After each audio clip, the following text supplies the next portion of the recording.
Yesterday I had the good fortune of offering a workshop at the Queer Texas Conference at UT, and I have to tell you that it was odd being in this room of faculty and students and not knowing how to get the attention of the room. I don't know what you all have done to me, but I wanted to say howdy, but I knew that they wouldn't say anything back, or they would wonder what I was doing, and I just couldn't even bring myself to say good morning. It's like I'd forgotten how to do it. Somehow I got their attention. But the workshop I offered was called Queering the Church, How LGBTQ Perspectives Give Authenticity and Substance to Ecclesiology.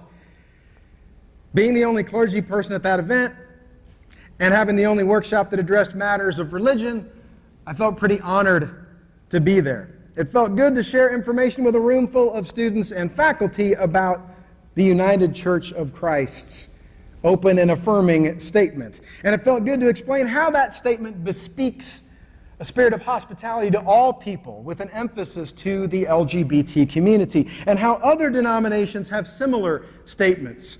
Baptists are welcoming and affirming. Methodists are reconciling. Presbyterians have more light churches. Catholics have what are called dignity churches. And my favorite is the Lutherans, whose statement is concerned Lutherans.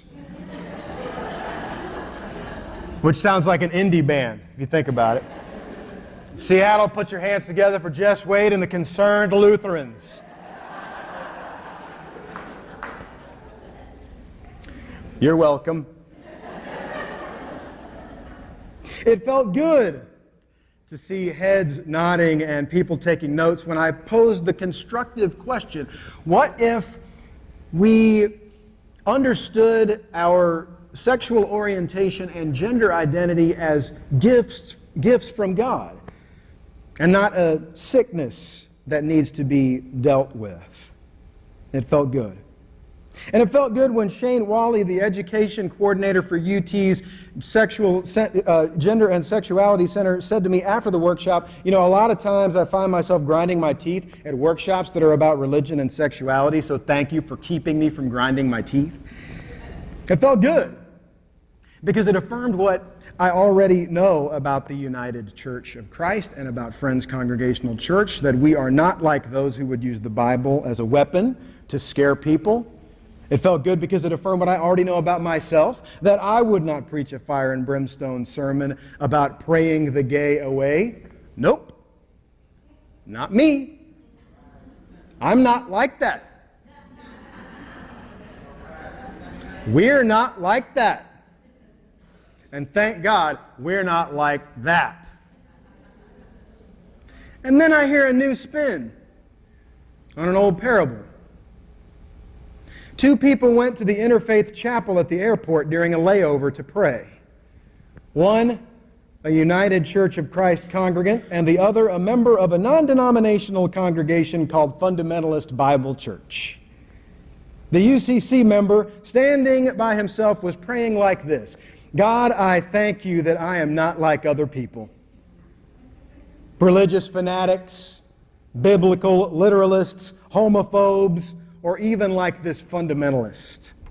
I attend church twice a week. I give 1/10 of all of my income, and I make sure to participate in every social justice endeavor that my church addresses. But the fundamentalist, standing by himself in a secluded corner of the chapel, would not even look up to heaven, but kept his face buried in his hands and muttered over and over again, God, be merciful to me, a sinner. And hearing this parable, I wonder, who caught the flight home justified? Patting ourselves on the back for what we are not does nothing to alleviate the sin that we avoid. There's a time for everything under heaven, including celebrating our achievements, our progress, our identity as an open and affirming and social justice-oriented congregation.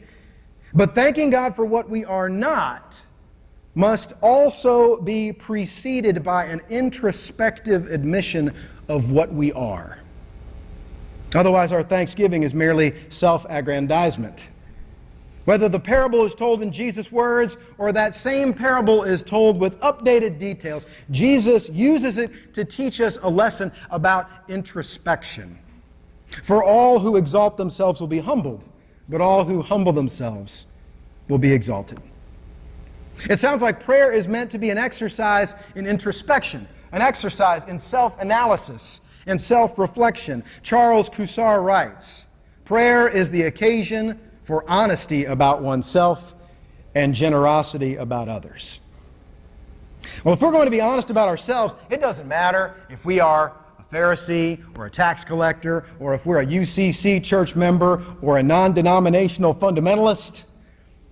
We're all sinners, because we're all, in some form or fashion, complicit in the enterprise of sin. A couple of weeks ago, Stacy and I saw the Stage Center performance of the Laramie Project. It's a play that depicts the people of Laramie, Wyoming, 10 years after the death of Matthew Shepard.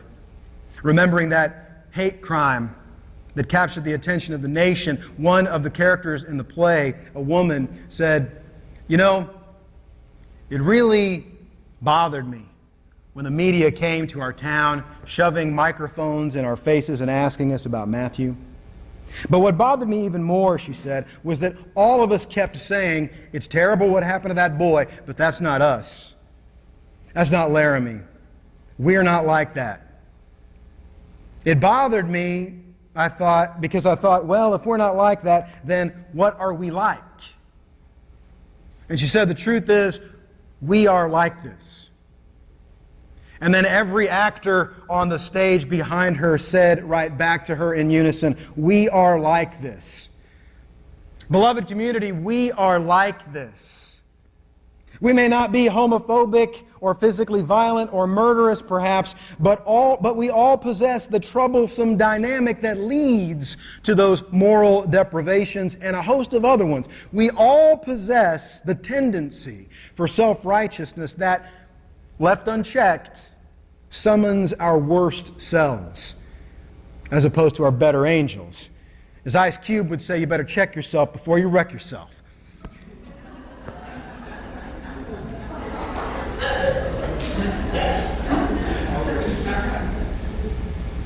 Perhaps Jesus is charging us today to not just pray, but to incorporate some introspection into our prayer life, because failing to acknowledge our complicity in the enterprise of sin that's all around us leaves us unjustified before each other, unjustified before our neighbor, and unjustified before God. But before this sermon starts sounding like an ode to Jonathan Edwards' Sinners in the Hands of an Angry God, let me share this good news.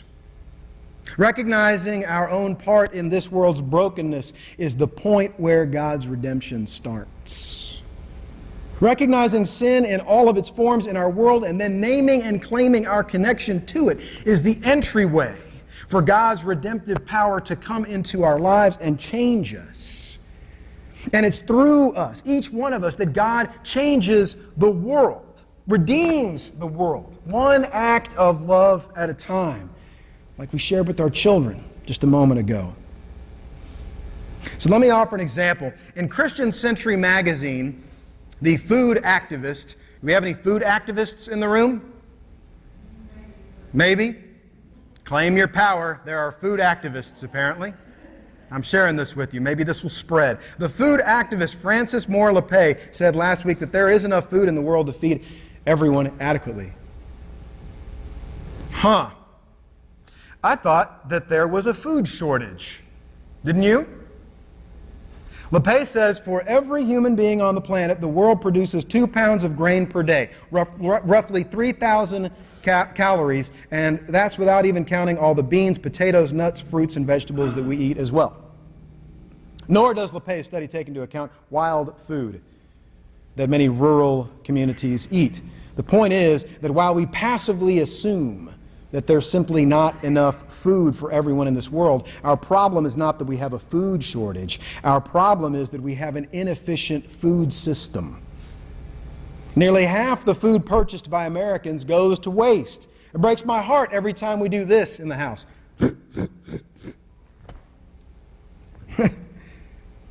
And even meat consumption is inefficient.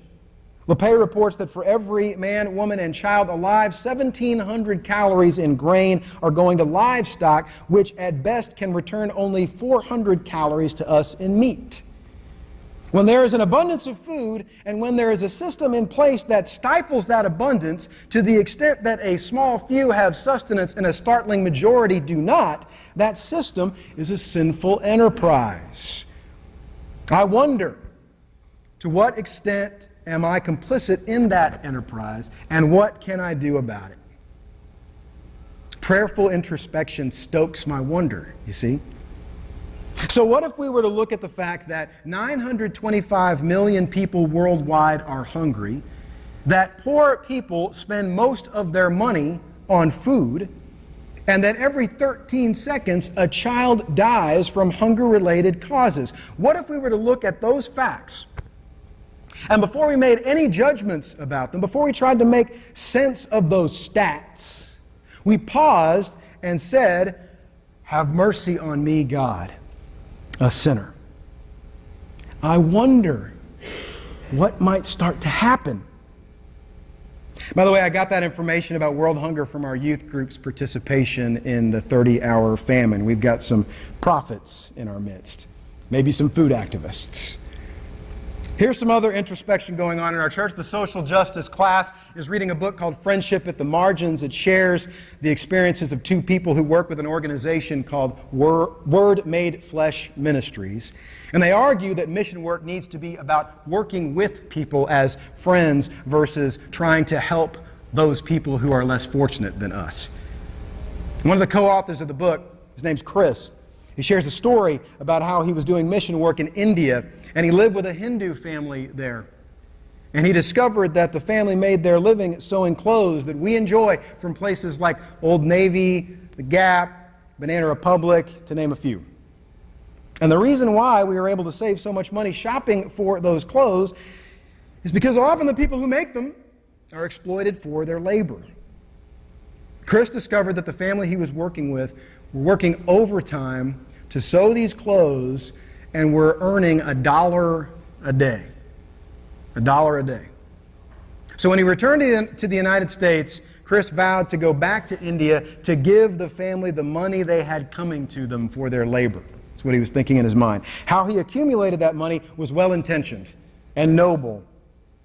While he tried to avoid buying any clothing that exploited laborers, every now and then he would shop at stores that were passive to those labor practices. And when he did, for every shirt, pair of shorts, pants, boxers he bought from those stores, he would mark up the price of those items 25% and put that money aside into a savings account. That 25% markup represented the amount for which the family's labor was being exploited. And after a year, when he had accumulated a good amount of money based on this just practice, his plan was to return to India and give that total to the family. Chris was determined that by that plan of action, he would be justified. But during this process, a friend of his pointed something out to him. He said, "Chris, based on your logic, I could go and buy a box full of porn, mark it up 25%, set that money aside, and then give that 25% markup to an organization that empowers women and fights human trafficking." The point is this: while our efforts at battling the brokenness of this world may be well-intentioned and even noble, God calls us to constantly pause for faithful introspection, so that our good deeds would not blind us to the reality of the sinful enterprise that is all around us in multiple forms, and to which we are often complicit. Indeed, we are like this. Yes, it's overwhelming to think about. Yes, it seems like there is no perfect solution to societal injustice, like there's nothing we can do realistically about any of it. But the good news is that surrendering to that overwhelming outlook is the point at which God's redemptive work begins in us and through us. Along the way, as we're going about the ministry of social justice for this whole world that God so loves, we are called to recognize the interconnectedness of sin, so that we would then be moved to prayerful introspection that ushers in God's grace. God, if I stop to look at the world, I see so many terrible things. I don't know what to do about it, so I'm asking for your help. Have mercy on me, God, a sinner who's justified. And the response that we receive to that prayer, the response that we receive to that prayer through the pages of Scripture, through the voices of the choir, through the lives, experiences, and testimonies of everyone in this family of faith, and through the whisper of the divine that cuts through the chaos of this world is, in the words of Frederick Buechner, here is the world. Beautiful and terrible things will happen. Don't be afraid. You know, I mentioned in the midweek message a couple of weeks ago that Anne Lamont has a prayer discipline where every morning she wakes up and she prays, help me, help me, help me.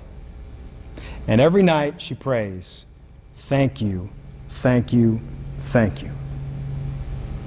So God, help me, help me, help me. Help me to see those areas in this broken and beautiful world where the gifts you have given me might spark some redemption. Help me to see where your children are hungry and naked. Help me to recognize where the injustices of xenophobia and racism and homophobia and transphobia are crippling my neighbor. Help me to notice where I am being silent and where the church is being silent on matters that need the salvation of a voice like mine, a voice like ours. Help me to see that when it comes to the dynamics of the human condition that contribute to indifference and apathy and intolerance, that I am like this. So loving and gracious God, help me, help me, help me, a sinner, so that your redemption would begin in me, and then your redemptive plan for this world would continue through me, and at the end of the day I would be so beautifully disarmed and moved to the point that I would have nothing left to say but thank you, thank you, thank you. Amen.